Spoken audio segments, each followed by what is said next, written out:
Olá a todos, saudações acadêmicas a todos vocês. Eu sou o professor Washington Rodrigues, docente dos cursos de Nutrição e Educação Física, e é um prazer, uma honra muito grande fazer parte desse congresso maravilhoso, ou seja, a quinta edição do Congresso Internacional de Tecnologia e Educação.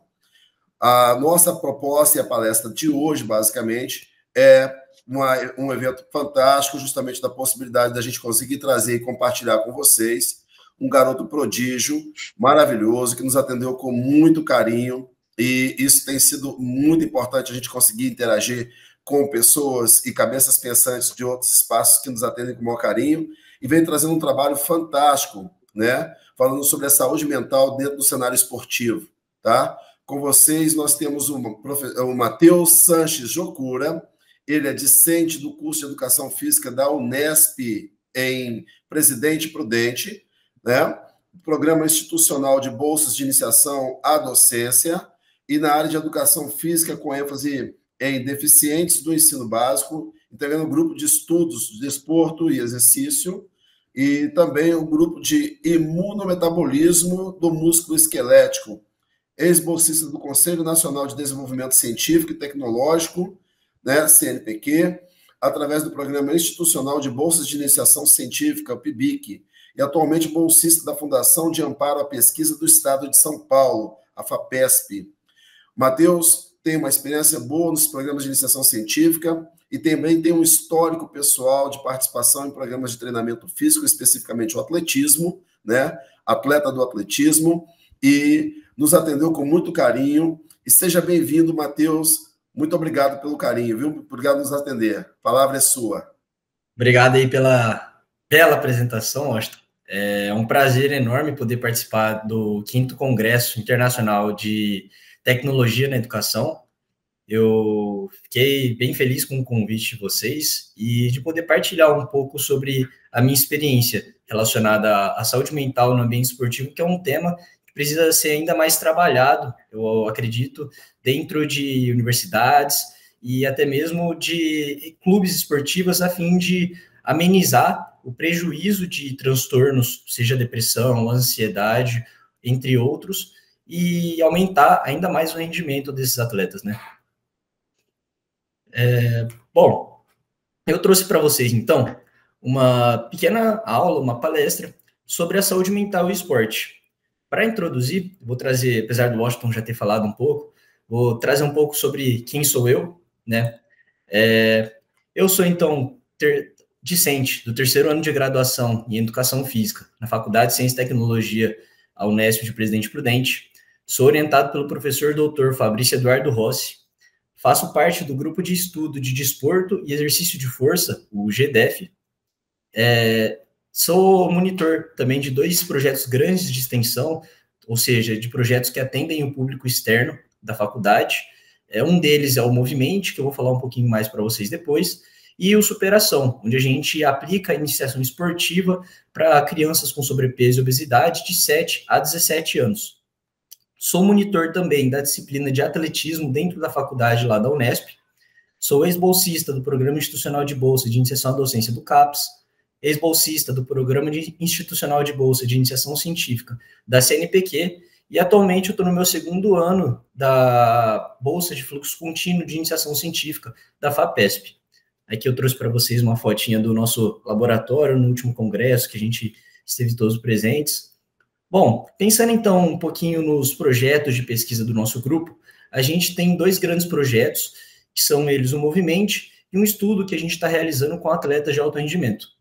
O Movimente, ele é um projeto de extensão também, além de um projeto de pesquisa, né, onde a gente atende o público externo da Unesp que possuem laudo de transtorno depressivo maior. Essas pessoas, eles têm que ter de 18 a 59 anos, e a gente aplica o treinamento resistido para eles com diversas intensidades e volumes, a fim de relacionar esses diferentes volumes de treinamento com possíveis melhoras na questão da função cognitiva, do sentimento de prazer e redução na percepção de esforço.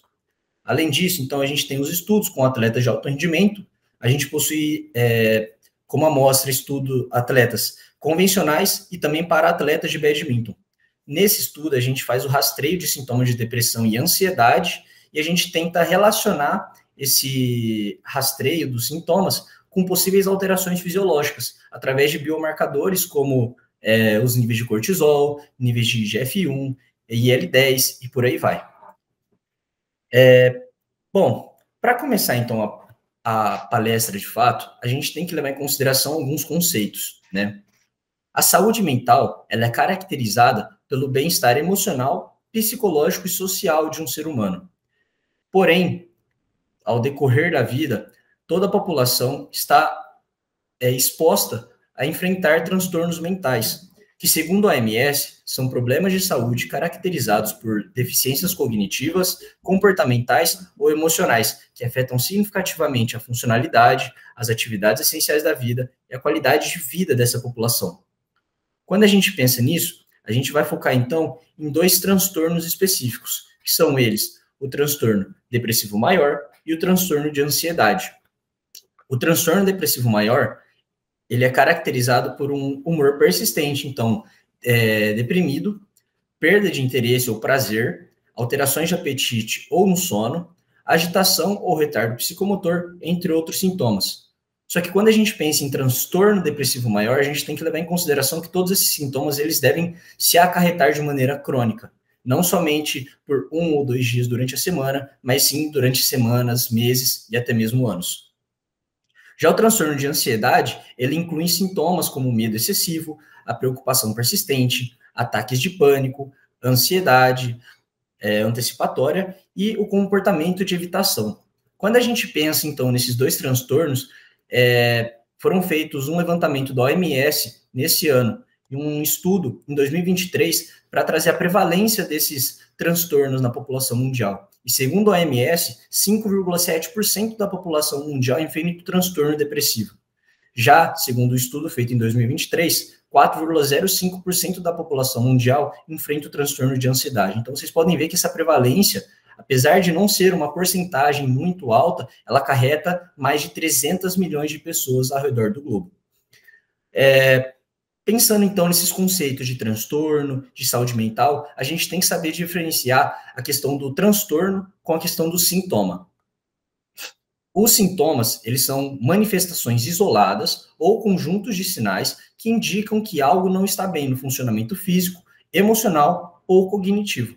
Já os transtornos, como eu disse, são um conjunto desses sintomas de maneira persistentes, frequentes e com intensidade suficiente para causar um sofrimento clinicamente significativo e principalmente um prejuízo funcional. Então, o transtorno ele é caracterizado principalmente pela questão do prejuízo funcional. Então, quando esses sintomas acabam prejudicando a questão da nossa vida social, acadêmica, ocupacional ou até mesmo as nossas relações familiares, tá?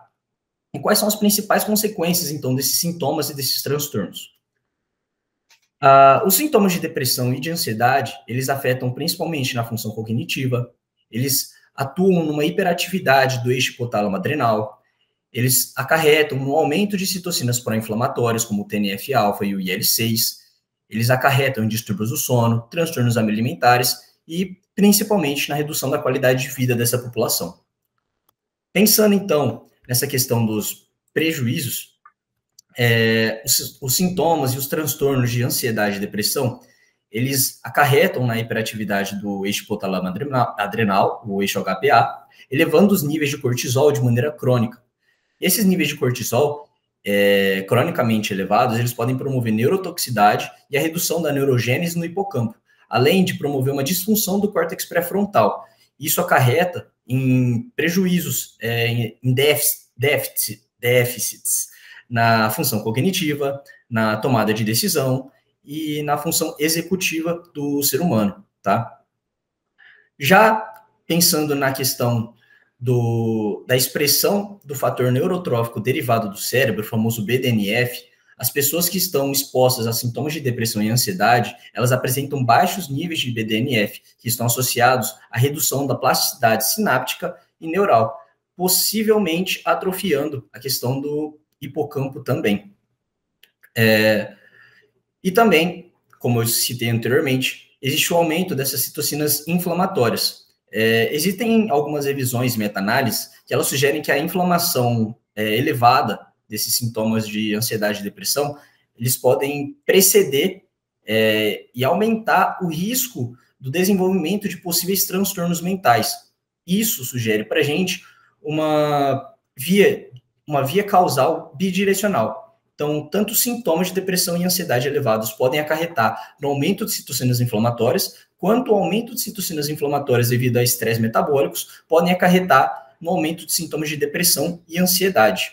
Além disso, as citocinas inflamatórias elas podem alterar o metabolismo de serotonina e também da dopamina.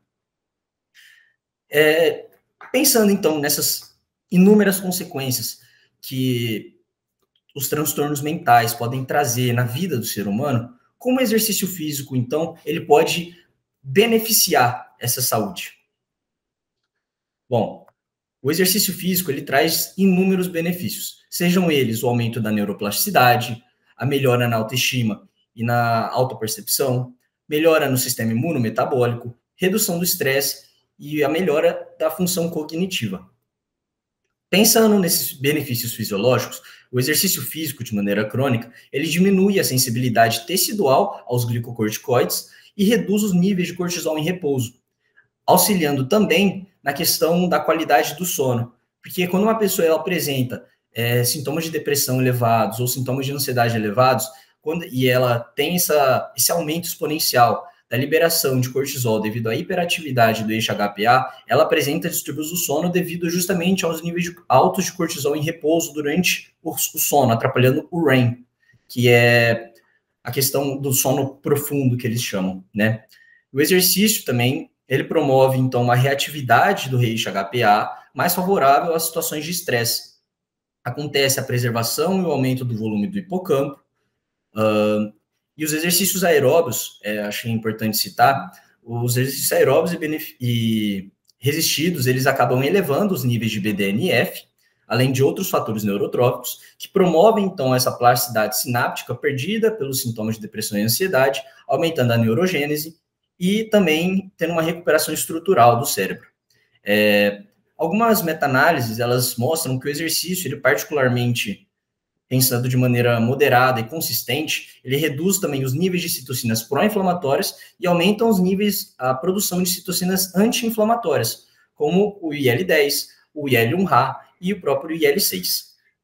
E vocês acham que, então, atletas de alto rendimento, que estão expostos a centenas de rotinas de treinamento exaustivos, de intensidade alta, moderada, vocês acham, então, que eles possuem uma saúde melhor, uma saúde mental melhor, uma saúde imunometabólica melhor?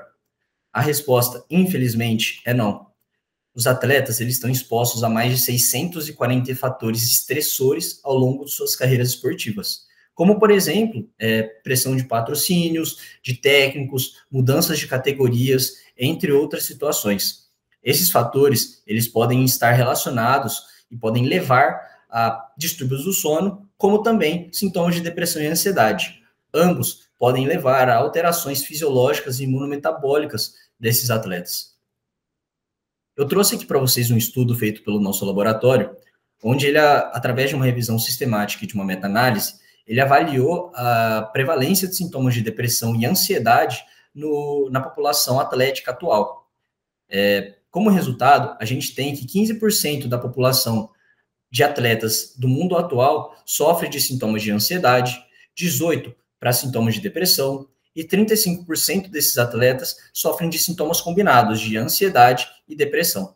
Além disso, foi feito um estudo transversal para avaliar como fatores modificáveis e não modificáveis podem afetar os sintomas de depressão e ansiedade em atletas jovens.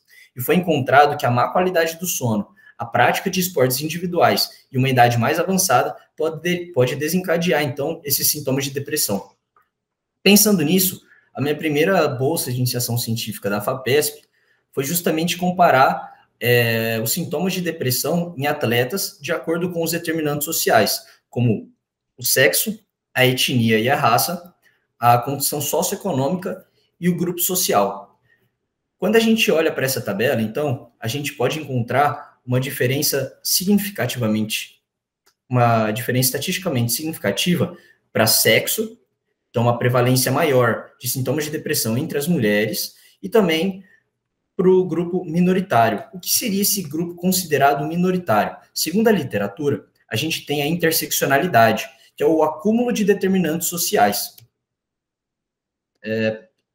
Quando a gente tem, então, um atleta, mulher, negra, com uma condição socioeconômica baixa, ela está exposta a mais fatores estressores, por exemplo, do que homens não negros com uma condição socioeconômica alta. E isso acaba acarretando a sintomas elevados de depressão, como encontrados nos resultados desse estudo. Pensando nessa diferença estatística, então, que nós encontramos no sexo, eles podem estar relacionados a fatores internos como a fatores externos. Quando a gente olha para fatores internos, a gente pode pensar na faixa etária, onde a literatura traz que atletas de 15 a 25 anos estão expostos a mais fatores estressores e podem apresentar mais sintomas de depressão e ansiedade. Além disso, também temos as questões das mudanças hormonais.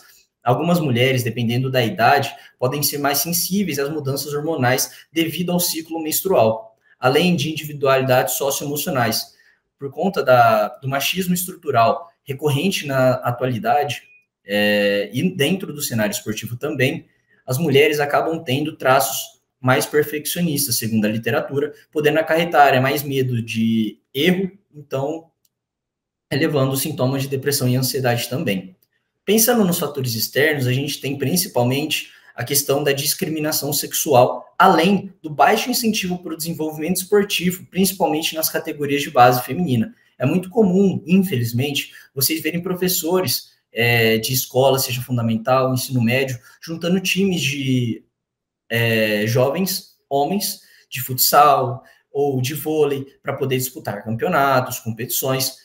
Mas, infelizmente, ainda é muito incomum, não é usual a gente encontrar times femininos escolares, por exemplo, em escolas, sejam particulares ou públicas, para poder disputar campeonatos municipais ou até mesmo estaduais.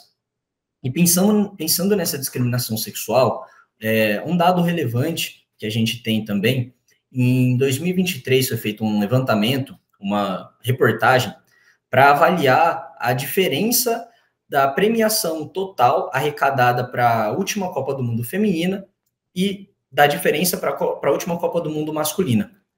Foi encontrado que o fundo total de prêmios, seja para ser dividido em federações, pelas atletas e pelos países, foi de 110 milhões de dólares. Então, a premiação total arrecadada para a última Copa do Mundo feminina foi de 110 milhões de dólares.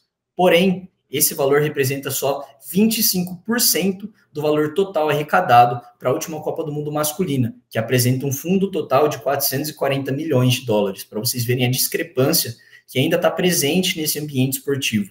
E isso, consequentemente, pode afetar a saúde mental dessas atletas femininas, que acabam tendo menos incentivo para a prática esportiva. Pensando, então, na interseccionalidade, que eu expliquei para vocês um pouco, que seria determinada pelo acúmulo de determinantes sociais. Então, segundo o nosso estudo, seriam mulheres negras ou pardas, com baixa escolaridade e baixa condição socioeconômica.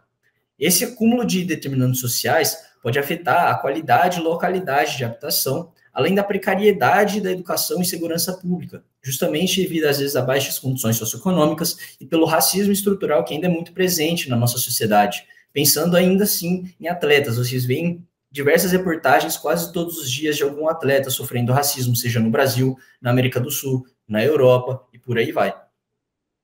Pensando nisso, nesse sentido, então, clubes e equipes esportivas, seja federações ou confederações também, eles devem oferecer um acolhimento adequado e considerar precocemente as desigualdades socioculturais, com o objetivo de prevenir, então, esses possíveis transtornos mentais e seus agravamentos. Intervenções públicas ainda são muito necessárias, pensando nessa questão de garantir uma saúde mental estável, tanto para a população atlética quanto para a população comum. Pensando, então, nessa questão da interseccionalidade, um estudo realizado por Lima e colaboradores em 2025, ele avalia a saúde mental de estudantes universitários brasileiros através dessa interseccionalidade. Então, segundo esse estudo, o índice Jeopardy, que é um sinônimo da interseccionalidade, ele é composto por mulheres, mulheres não brancas que possuem, então, essas características de gênero e orientação sexual distintas do hétero e possuem uma condição socioeconômica baixa. Eles afirmam que essas pessoas que estão sujeitas a mais fatores estressores devido ao acúmulo desses determinantes sociais apresentam, infelizmente, uma elevada prevalência e predominância de sintomas de depressão e ansiedade dentro dos estudantes universitários brasileiros. Pensando, então, um pouco além desses fatores sociais, qual outro fator pode influenciar na saúde mental e na saúde física dos atletas? A gente tem a questão da carga de treino. Os atletas, quando eles expostos a elevados volumes de treinamento, elevadas cargas de treinamento, atrelado de um baixo descanso, um descanso inadequado, eles também estão expostos a alterações fisiológicas e imunometabólicas e, consequentemente, a uma queda do seu rendimento, seja durante o treinamento ou durante competições. Como que a gente pode, então, analisar a carga de treinamento para saber se ela pode ou não estar influenciando no humor deprimido dos nossos atletas? Durante os anos, vários indicadores de fadiga eles foram descritos, como classificações subjetivas, medidas de frequência cardíaca e marcadores bioquímicos. De maneira prática, a gente pode aplicar, então, essas classificações subjetivas através, por exemplo, da escala adaptada de Borg, onde ela vai de 0, repouso, a 10, que é o treinamento mais exausto possível. Eu trouxe também esse aparelho da Polar, que chama VeritSense. Ele é um monitor de frequência cardíaca em tempo real que a gente utiliza no nosso laboratório a fim de promover essa análise da carga interna de treinamento do atleta baseada na variabilidade da frequência cardíaca. Então, para a gente rastrear se o atleta está chegando a realmente exaustão ou não. Além de marcadores bioquímicos, como eu citei para vocês, que seria pela análise da coleta de sangue. Então, para analisar os níveis de cortisol em repouso, os níveis de citocinas pró e anti-inflamatórias e por aí vai. Pensando, então, de maneira prática e aplicabilidade, a gente tem o monitoramento da carga interna de treinamento através das percepções subjetivas de esforço, a PSE de Borg. 30 minutos depois do treino, você pergunta para o seu atleta como foi o treino. Ele vai avaliar essa sessão de 0 a 10, de acordo com a escala adaptada de Borg, e você vai multiplicar esse valor pela duração total da sessão de treinamento em minutos. O resultado, então, ele vai ser expresso em unidades arbitrárias. Aqui eu trouxe um exemplo, então, para vocês, de um atleta que ele realizou uma sessão de treinamento de 60 minutos e avaliou aquela sessão como 7. Portanto, a carga interna de treinamento ela vai ser de 420 unidades arbitrárias. Mas como é que a gente sabe se essa carga interna de treinamento, então, ela é alta ou ela é baixa? Como a gente pode saber, então, se ela está influenciando ou não na questão dos sintomas de depressão e ansiedade? Quando a gente pensa na questão, então, de carga interna de treinamento, a gente tem que levar em consideração 2 fatores importantes: o overreaching e o overtraining. O overreaching, ele ocorre quando há um aumento intencional da carga de treino acima da capacidade de recuperação. Então, quando a gente tem um aumento, de acordo com o técnico, um aumento sistêmico da carga de treinamento, do volume de treinamento para determinados atletas, a gente tem um overreaching funcional. Quando a gente tem esse aumento exponencial da carga e volume de treinamento, porém o atleta ele não tem um tempo adequado de descanso, seja durante as sessões de treinamento ou durante a noite, ele está tendo algum problema de sono também, a gente tem um overreaching não funcional, que acaba acarretando, então, na queda do rendimento desses atletas e em possíveis lesões. Pensando de maneira um pouco mais persistente, a gente tem o overtraining, que é caracterizado pela queda prolongada do desempenho, alterações hormonais, imunossupressão, distúrbio do sono e humor deprimido, porém, tudo de maneira crônica. A gente não pode pensar que o atleta está tendo um overtraining justamente por conta de uma queda de rendimento, só por conta de uma semana de treinamento. A gente tem que olhar para um macrociclo e analisar como essa carga interna de treinamento pode estar ou não levando o atleta ao overreaching e overtraining. Então, como que a gente avalia se o nosso atleta está sofrendo, às vezes, de uma síndrome de overreaching ou de overtraining? De acordo com as cargas internas de treinamento, a gente tem as unidades arbitrárias que podem nos dar a monotonia do treinamento. Quando a gente pensa, então, na monotonia, ela é o grau de variação ou a falta de variação nas cargas de treino ao longo de um período. A monotonia, ela se dá, então, eu trouxe um exemplo de um período semanal, ela se dá pela média dessa carga interna de treinamento semanal, dividida pelo desvio padrão dessa mesma carga de treino. Ou seja, quanto maior for o desvio padrão, mais variação você vai ter entre os volumes de treinamento, então a monotonia ela é maior, certo? Quando a gente tem um desvio padrão menor, a monotonia ela acaba se tornando maior, então a variação é pouca. Então se a gente pensa numa linha reta, sem alteração, sem variação, o atleta está sujeito a altas cargas de treinamento durante todo esse período. Isso pode ocasionar impossíveis lesões, alterações fisiológicas e, consequentemente, sintomas de depressão e ansiedade. E quando a gente acha, então, uma monotonia e a gente percebe que o nosso atleta está se sentindo um pouco deprimido, está se sentindo mais para baixo, como a gente pode fazer essa triagem, então, de sintomas de depressão e ansiedade de maneira prática? Existem 2 questionários que são aprovados no Brasil, tanto para a população adulta quanto a população pediátrica, e também são utilizados pelo Comitê Olímpico Internacional, que são eles: o General Anxiety Disorder 7, o GAD-7, e o Patient Health Questionnaire 9, o PHQ-9. Então, o GAD-7 ele é um questionário de ansiedade de autorrelato de 7 itens, projetado para avaliar o estado de saúde do indivíduo durante as 2 semanas anteriores. As pontuações elas são totalizadas de 0 a 21, tendo pontos de cortes específicos para ansiedade leve, moderada e grave. Quando a gente pensa no ponto de corte de 10 pontos para mais, o atleta, então, ele deve ser encaminhado para um profissional de psicologia para possível tratamento de ansiedade. E quando a gente usa, então, esse ponto de corte limite de 10, o GAD-7 ele tem uma sensibilidade de 89% e especificidade de 82% para transtorno de ansiedade generalizada. Quando a gente pensa no PHQ-9, ele é um questionário de depressão de autorrelato de 9 itens, projetado também para avaliar o estado de saúde do indivíduo durante as 2 semanas anteriores. As pontuações, elas são totalizadas de 0 a 27. Quando a gente pensa, então, na pontuação de corte de 10 ou mais também, o atleta ele tem que ser encaminhado para um profissional de psicologia para possível triagem de, talvez, um transtorno depressivo. A pontuação de corte do PHQ-9 de 10 ou mais, ela também apresenta uma sensibilidade e uma especificidade altas, de 88% para a identificação de depressão. Então, vocês podem ver que esses questionários, apesar de não serem laudos, não vão diagnosticar exatamente a depressão ou a ansiedade, eles possuem alta sensibilidade e especificidade para identificar possíveis transtornos que aquele paciente ou aquele indivíduo, aquele atleta esteja passando. Aqui eu trouxe para vocês um exemplo do GAD-7, então são 7 perguntas que variam da pontuação de 0 a 3 para cada, sendo 0 nenhum dos dias, ou 3 quase todos os dias. Da mesma maneira, o PHQ-9, porém ele contém 9 questões também pontuadas de 0 a 3.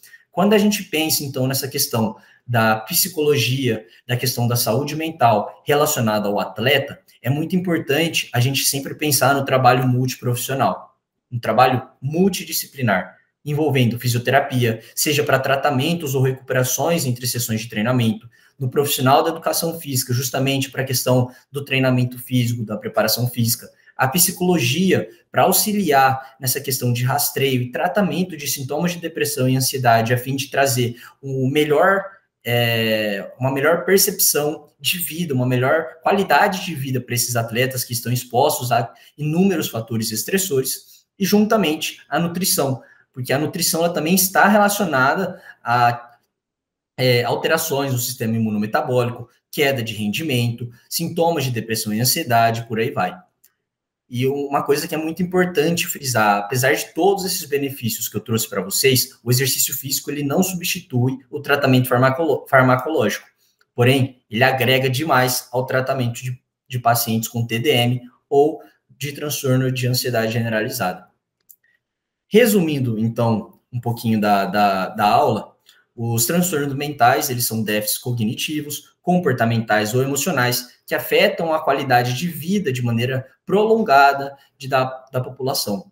Eles trazem consigo diversas consequências emocionais e fisiológicas. Entretanto, o exercício físico, ele traz inúmeros benefícios para essas, pensando nessas consequências fisiológicas e emocionais. Os atletas, apesar de altos treinamentos, de alta intensidade e de uma alta frequência, eles apresentam sintomas de depressão e ansiedade elevados, justamente aos fatores estressores que eles estão expostos. Então, técnicos e preparadores físicos, eles podem realizar o rastreio dessa carga interna de treinamento e também dos sintomas de depressão e ansiedade de maneira prática, com fácil aplicabilidade, através de questionários de autorrelato e da percepção subjetiva de esforço. E é muito importante para vocês, futuros profissionais de educação física ou profissionais de educação física que trabalham em clubes, equipes ou até mesmo em escolas, procurarem o trabalho multidisciplinar, o trabalho multiprofissional, a fim de agregar sempre na saúde, no bem-estar e no físico de seus atletas, alunos e por aí vai. Eu queria agradecer demais, então, a oportunidade, o convite para participar desse grande evento acadêmico e espero ter agregado um pouco para o conhecimento de vocês e para a comunidade acadêmica e da faculdade. Queria agradecer à FAPESP pelo fomento nesses anos, ao grupo de estudo por todo o apoio e à Unesp também por sempre me proporcionar momentos como esse. Eu deixo aqui o meu e-mail para caso haja alguma dúvida ou quiserem conversar sobre algum tema específico relacionado que eu trouxe aqui na palestra. Eu deixo para vocês também o @ do Instagram do nosso laboratório, para vocês acompanharem sempre os projetos de extensão e de pesquisa, a fim de promover essa questão da divulgação acadêmica. Obrigado pela atenção de vocês. Meus parabéns, Matheus. Muito obrigado. Excelente explanação, conteúdo riquíssimo e altamente atualizado e super embasado. Que sensacional. Eu estou muito feliz. Seguramente vai ser um sucesso, porque a gente retrata muito isso também no ambiente acadêmico, né? Como você mesmo mencionou. Em sala de aula a gente já tem um pouco desse tipo de vivência para poder compartilhar com eles, mas é claro que com essa experiência, você ainda trazendo isso de uma vivência com uma base científica, traz para a gente, na verdade, um equilíbrio e uma tranquilidade de saber o que a gente tem compartilhado a título de informação, mas que, infelizmente, realmente a gente se atenta que é uma questão extremamente séria e que nós temos que estar, na verdade, dando um diferencial, né, para esse segmento hoje em dia. Sim. Eu queria até comentar com você um detalhe super rápido a respeito do seguinte. Há algum tempo, o esporte já vem realmente passando por uma sequência importante dessas intervenções multidisciplinares intersetoriais e que tem apoiado bastante na questão de evitar que o atleta perca rendimento, não necessariamente só para ele poder melhorar o rendimento como um todo, mas, sim, acima de tudo, para ele conseguir fazer o melhor dele ou manter o melhor já é altamente importante. Uhum. E o que você me fala a respeito da importância, por exemplo, do profissional da área da psicologia atuando dentro do esporte de alto rendimento?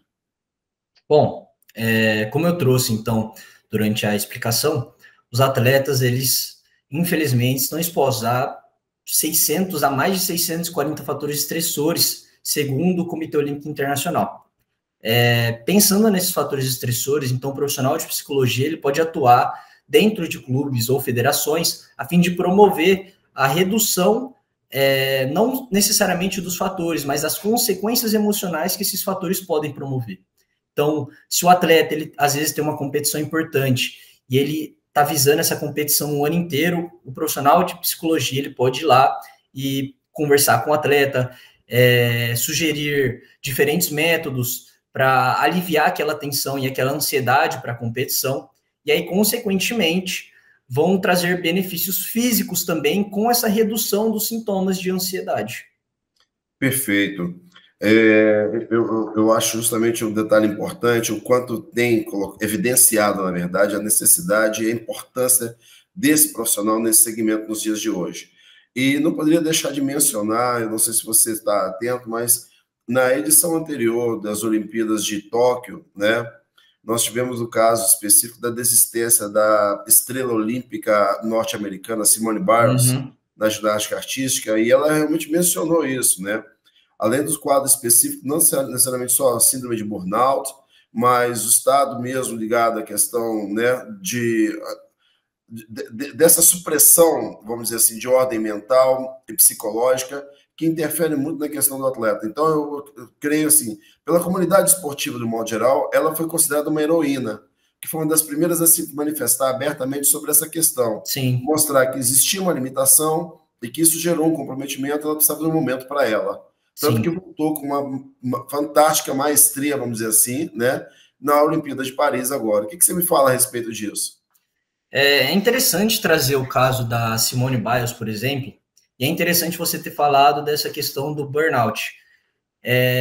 Muitos pesquisadores, alguns estudos, eles trazem que a Simone Biles, ela não teve necessariamente um overtraining, então, um excessivo volume de treinamento durante a temporada visando as Olimpíadas, e chegou nas Olimpíadas, ela não teve uma queda no rendimento. Então, justamente foi chamado de burnout, não necessariamente do overtraining, apesar das alterações emocionais, fisiológicas e por aí vai, que ela não teve essa queda prolongada do desempenho. Mas o profissional, então, nesse caso de psicologia, poderia atuar muito bem, juntamente do profissional de educação física, para atrelar o treino com a terapia, ou até mesmo o profissional de fisioterapia também, a fim de promover um descanso mais adequado, de melhor qualidade para atleta, né? E às vezes um descanso físico pode estar relacionado a um melhor relaxamento mental e por aí vai. Perfeito. Ô, Matheus, mas como é rico esse conteúdo, hein? E o quanto a gente tem para explorar a respeito disso, né? São questões importantíssimas e que sorte a nossa de pegar profissionais agora ligados a essas questões que estão dando uma atenção diferenciada para esse tipo de processo. Isso é muito significativo, é muito importante para a gente. Matheus, eu queria muito agradecer mesmo a tua intervenção, a tua generosidade por nos atender. Não, obrigado a vocês. Quero te parabenizar pelo fantástico desempenho. Poxa, é muito importante para a gente poder compartilhar experiências como essa. É inevitável, nem torna clichê também, mas, poxa, filho de peixe, peixe é, viu? O André Jocura é uma referência fantástica e eu me sinto muito honrado de poder participar de uma oportunidade como essa com você, em uma atividade de caráter científico e tendo a felicidade de poder usufruir um pouquinho do conhecimento e da informação que você tem buscado com a tua ciência, com os teus estudos. Meus parabéns, viu? Eu que agradeço vocês do Unisalesiano, do Congresso, por ter abrido as portas e ter dado essa oportunidade, né, para um assunto tão delicado, mas necessário também no mundo atual. Perfeito. Muito obrigado. Valeu mesmo pela oportunidade. A gente vai, então, nesse espaço agora, com certeza, compartilhar essa experiência fantástica com todo mundo. Espero uma outra oportunidade que você possa estar conosco mais uma vez, tá? Com certeza. Valeu mesmo. Olha, encerramos aqui, então, essa brilhante participação do Matheus Jocura, com esse tema super importante. E agradecemos a todos, desejamos a todos um ótimo congresso, bons estudos e até uma próxima oportunidade. Foi uma honra poder fazer parte e poder contribuir de alguma forma com a nossa edição do 5º Congresso Internacional de Ciência e Educação do Unisalesiano. Muito obrigado, até a próxima. Valeu, pessoal.